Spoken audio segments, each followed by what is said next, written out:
We just finished our first unit, wrote a unit test on our first unit called kinematics. And you remember that kinematics was the study of motion without any regard to what causes that motion. In other words, we looked at the motion itself, but not the forces that cause the motion. Dynamics is our next unit. That's what we're starting today. Dynamics is a study of motion with regard to what causes that motion.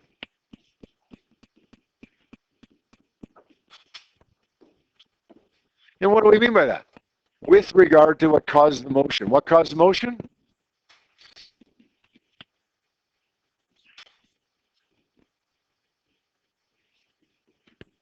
We're going to talk about forces in this unit. Study of motion with regard to the forces that cause that motion. You guys know what a force is? I know in grade 6, you guys talk about flight, and I know in grade 6, you guys talk about forces. Remember the lift force, the drag force, right? You guys remember that? You must have defined a force. Your grade 6 science teacher must have told you what a force is if you're going to talk about a lift force and a drag force and whatever else. Who remembers? I'll give you a hint. It's a really, really simple definition, and we're not going to change that definition even in Physics 20. We're not going to make it more complicated. It is a push or a pull. That's it. Okay? A force is simply a push or a pull.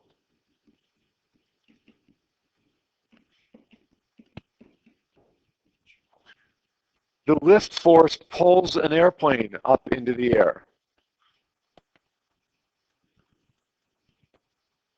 A friction force between the tires and the road push your car forward. A force is a push or a pull. Now in grade 6, I suspect you didn't talk about what a force can accomplish. You gave specific examples of force, but you didn't generally talk about what a force can do. There are two things in general that a force can do. The first thing is that a force can cause an object to do what? Well, let's not go back to our definition. Let's not say it can cause it to be pushed or it can cause it to be pulled. In the end, that's what's causing it, right? What's the effect? Danny said it causes to move. Yeah, okay. Okay, I'm not gonna write that down yet, but you're certainly on the right track there. Sorry? To do work, yeah, forces can cause work for sure. When we say move, though, do you mean cause something to move that's not moving right now? Like the desk isn't moving right now. I apply a force on the desk, it starts moving. Is that what you mean? Okay, fair enough. Okay, that's going to be included with the first one that I mentioned. Okay, we're going to make a bigger, more umbrella term than that, but that's certainly within that umbrella term there. Jonah? Yeah, can energy transfer, that kind of goes along with the work being done. That actually kind of falls within that first one that I'm going to use as an umbrella term as well. We're going to include a lot actually in the first one. It's not going to look big, but the term that we use is going to include a lot. Think about an object that's moving. Okay, Danny said that it can cause something to basically to start moving, right? Think about an object that's moving. If you got a car moving down the road and you apply a force on that car, what can it cause that car to do? It could cause it to slow down. It could also cause the car to speed up. What could it also do besides causing it to speed up or slow down? Driving down the road and I turn my steering wheel, it causes it to change direction. All of those things are included in one term. It can cause an object to accelerate. What does that mean exactly? Well, Danny said it can cause an object to start moving. Yeah, an object that's not moving starts moving, it accelerates, right? It speeds up. It could cause the car to slow down. It could cause the car to stop. It could cause the car that's already moving to speed up. It could cause the car that's already moving to change direction. Direction, by the way, changing direction is a form of acceleration as well, even if it doesn't speed up or slow down. Can anybody explain that one to me? How can we have an acceleration when something's not speeding up or not slowing down? Jonah?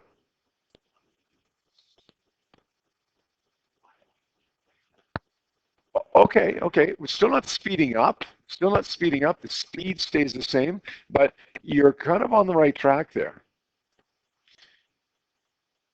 Yeah.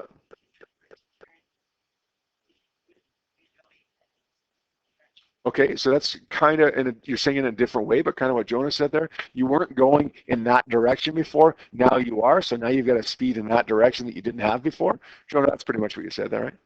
Okay. And that, Holly, that's pretty much what you said in a different way. Yeah. In the end here, guys, and those are both really good thoughts. Really good thoughts there. In the end, acceleration is defined as the rate of change of what? The rate of change of, Julia?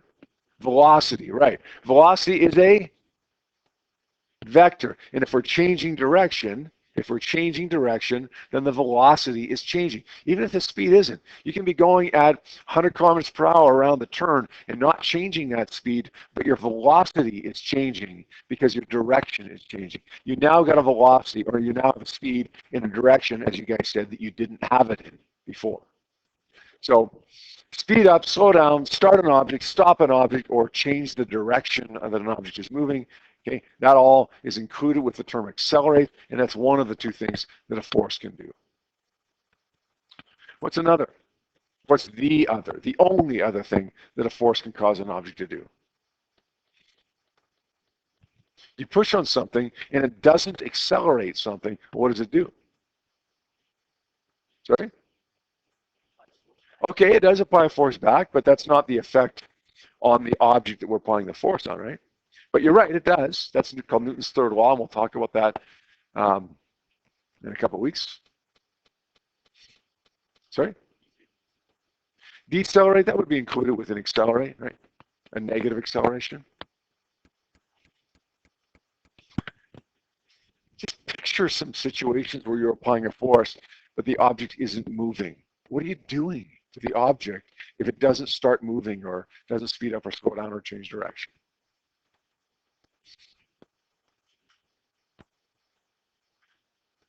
Let me take a water bottle here.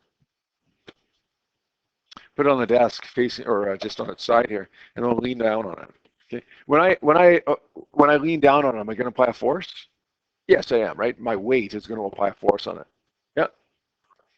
Yeah. It can deform an object. Look what I'm doing. I'm crushing the water bottle. I'm not accelerating the water bottle. It's not speeding up or slowing down. I'm deforming it. Now, Alex said crushing it doesn't necessarily mean crush it because you could stretch it out, right? Okay, if I was to say that was somehow attached to something and I was to pull on it, it would stretch it, right? Okay, but you're certainly on the right track there. We can deform an object. It can cause acceleration. It can cause deformation. Is there ever a situation where it can cause both on the same object? Sure there is. Bounce a basketball. When you bounce a basketball on the ground, does it decelerate? Sure, it was moving downward, now it doesn't, right? In fact, it decelerates and then accelerates. Does it deform? Sure it does. It squishes, right? When you hit a golf ball off the tee, it's not moving, right? Well, then when you hit it off the tee, it is moving. So it's clearly accelerating. Do you know that a golf ball, if you were to take slow motion video of a golf ball being hit by somebody who knows how to golf, and the golf ball actually for a brief time deforms, changes shape, it becomes about half the thickness that it normally is.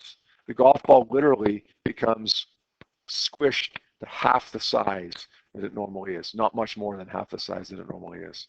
So there's a lot of acceleration on the golf ball, but there's also a lot of deformation of the golf ball. All right? So a force is a push or a pull, and what can a push or a pull do? It can cause the object to accelerate, speed up, slow down, change direction. It can cause it to deform, squish, or stretch. Net force. What's the word net mean? We know what a force is, right? It's push or pull. What's net mean? Yep. Overall, good. Yeah, that's a good way to say it, actually. Overall. How many people have a job here? You get a pay stub when you get paid, right? Every 2 weeks or at the end of the month, depending upon. Sometimes people get paid every week, sometimes every 2 weeks, sometimes once a month. You get a pay stub, and on the pay stub, it would say your gross salary or your gross pay. And your gross pay, it might list, maybe you work 20 hours and you make $10 an hour. Although you can't make $10 an hour anymore, right? Because minimum wage is what, 12 now?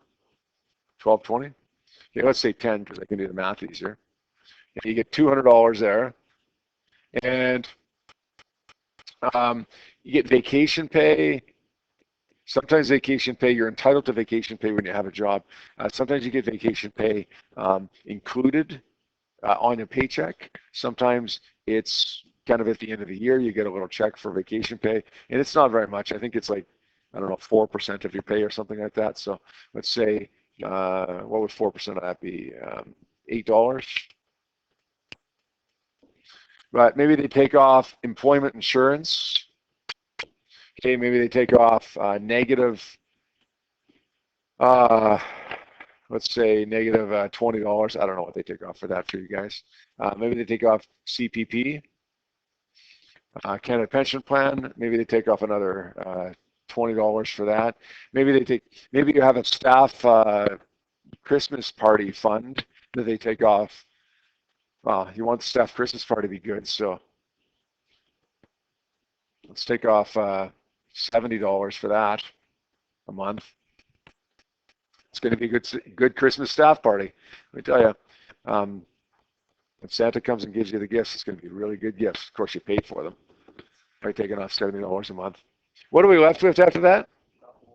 No, not a lot. This is what happens to me.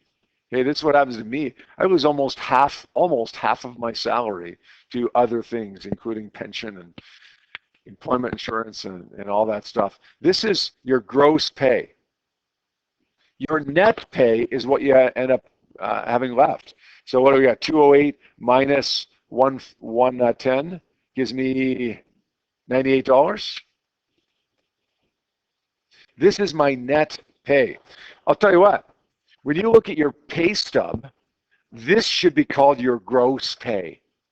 Because this is kind of gross after you see, like, let's just started with $200 and I'm left with $98. That should be called your gross pay, but it isn't. It's called your net pay. And why is it called your net pay? It's because it's what you're left with overall, as Danny said, your overall amount. After everything is considered, that's what you're left with. So when you add up all the things that you gained, all the things that you lost, you're left with your net pay. The net force is just like this, the total, not the total of all the money that's on your pay stub, but rather it's the total of all the forces. We're going to say it's the sum of the forces. Or I'm going to put in brackets, the total force. Danny said the overall force, really the same thing, right? Total force, overall force. I'm just going to switch that word a little bit. The sum of the forces, or the total of all the forces. Paying attention to whether it's positive or negative, right? Some forces are right, some forces are left. When we add all those up, paying attention to the negative signs, then we get the net force.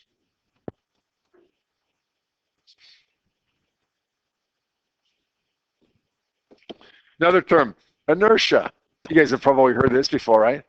Oh, everybody knows where they've heard this before, right?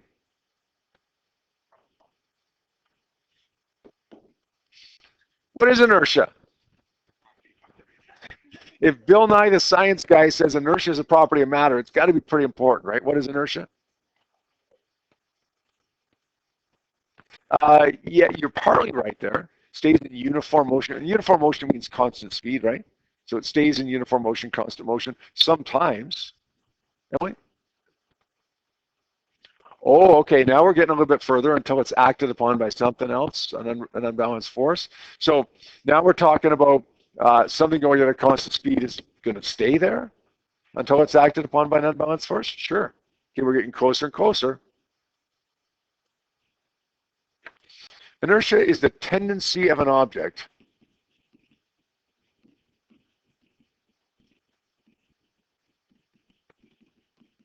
to maintain its current state of motion. Now, I'm going to tie that in just a second with what you guys just said, okay? Because what you guys said is absolutely fits within this. It might not sound like it right now, but it does.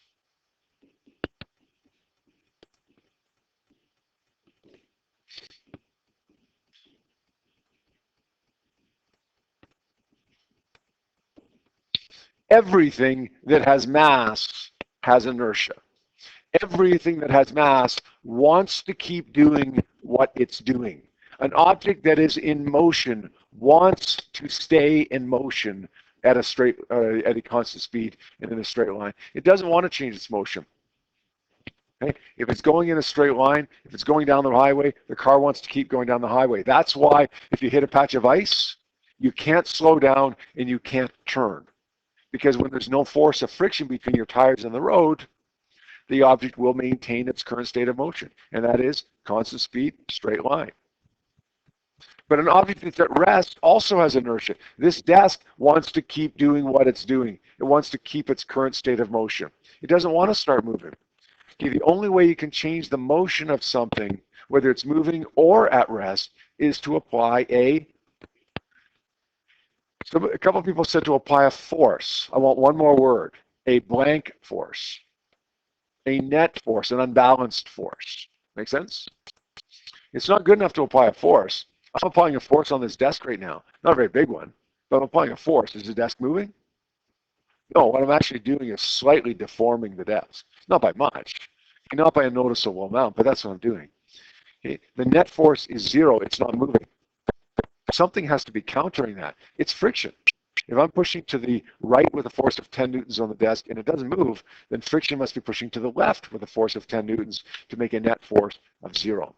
An object at rest wants to stay at rest forever, not until a force acts on it, but until a net or unbalanced force acts on it. All right? What does it depend on? One thing. Depends on one thing. Nope. Not the net force, because inertia is independent of a force that's acting on it. A force can change something's inertia, can change its current state of motion, but its current state of inertia, its current state of motion is independent of what force is acting on it. Its current state of motion or its inertia depends upon one property, mass. The heavier something is, the harder it is to change its state of motion. What's mass, by the way? The amount of matter something possesses?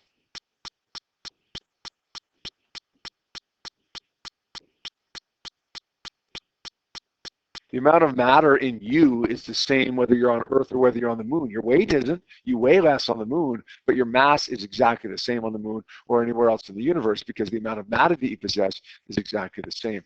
Inertia depends upon that. Inertia depends upon how much matter you possess. Depends upon what your mass is. So I have a mass of about 70 kilograms. Okay? Somebody else has a mass of 50 kilograms. Okay, their inertia is less than mine. In other words, if you start pushing the person with 50 kilograms versus pushing me, it's easier to get them moving than it is to get me moving.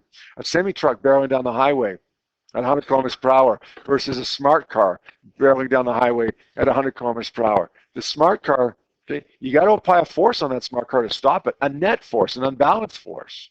Just the same as you do on the semi-truck. Which one do you have to apply more force on to stop it?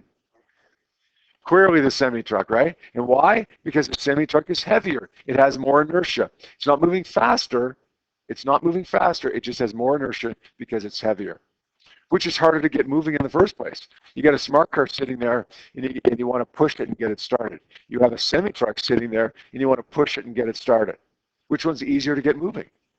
The smart car, because it has less inertia. It has less tendency to keep doing what it's doing. If it's stopped, it has less tendency to stay stopped. It's easier to start it. It's also easier to stop it once it's moving.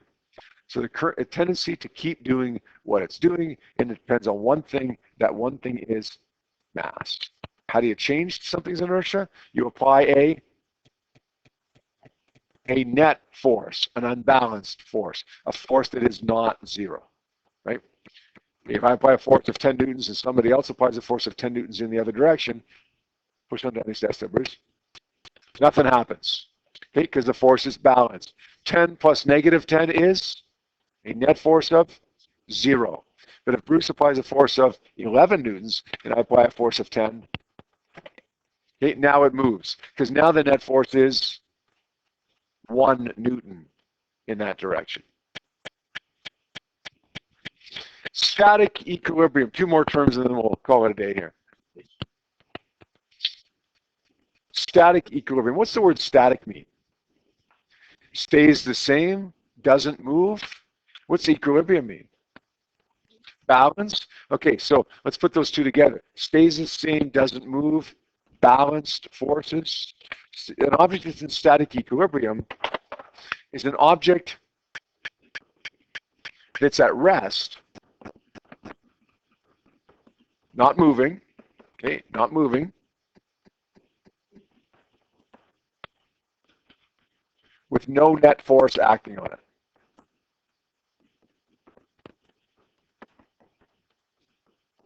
Doesn't mean there's no force. Okay, there could be a force. Bruce pushes with 10, I push with 10. Those are forces, but there's no net force acting on it. The force is balanced out. When we add up 10 plus negative 10, it gives me 0. An object at rest with no net force acting on it. By the way, what does an object that's at rest want to do? It wants to stay at rest, right? Until you apply an unbalanced force. It's translational equilibrium. Translational means moving. So we're talking here about an object in motion with no net force acting on it.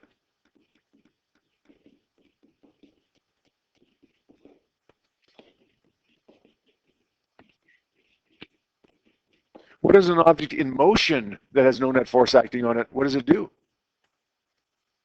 It stays in motion at a constant speed in a straight line. It keeps doing what it's doing, right? If it's at rest with no net force, it keeps doing what it's doing, it stays at rest. If it's in motion with no net force, it keeps doing what it's doing. It stays at the same speed that it's moving at.